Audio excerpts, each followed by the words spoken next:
یورابون انیاسایو، سلام، خیلی خوش اومدین به پارت دوم از آموزش حروف الفبای کره‌ای با من مایا.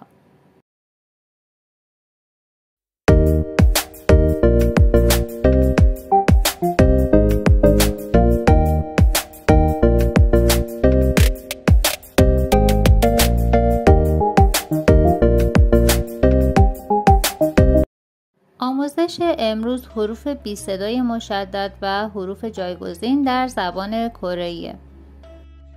همونطور که توی این تصویر مشاهده می‌کنید حروف مشدد یا دمشقی کره‌ای رو داریم که 5 تا حرف هستش و من اونا رو براتون تلفظ می‌کنم.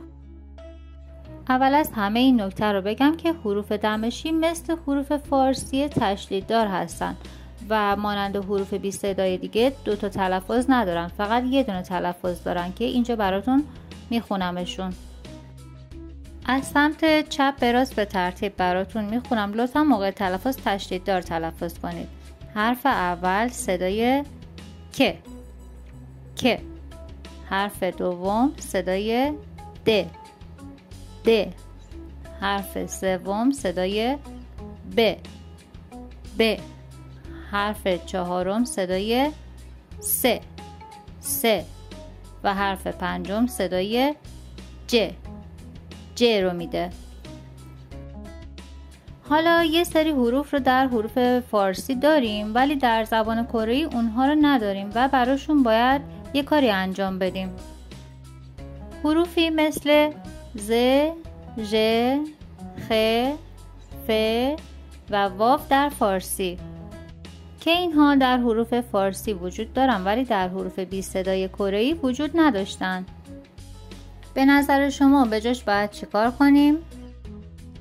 بله، به جاش از حروف جایگزین در زبان کره‌ای استفاده می‌کنیم. بریم ببینیم که چه حروفی هستن. حروف جایگزین رو در زبان کره‌ای داریم که معادل حرف‌های فارسی هستن. حرف ج به جای ز و ژ و حرف ب به جای واو و حرف پ به جای ف و حرف ک به جای ق یا خ و حرف ه هم به جای خ استفاده میشه. این جلسه از آموزش هم به پایان رسید. لطفاً برای دیدن آموزش‌های بیشتر و پارت بعدی آموزش حروف الفبای کره‌ای کانال یوتیوبی من رو لایک و سابسکرایب بفرمایید و اون زنگوله رو هم بزنید که هر موقع ویدیو جدیدی رو براتون آپلود کردم نوتیفیکیشنش براتون فعال بشه. مرسی که تا اینجا همراهم بودین.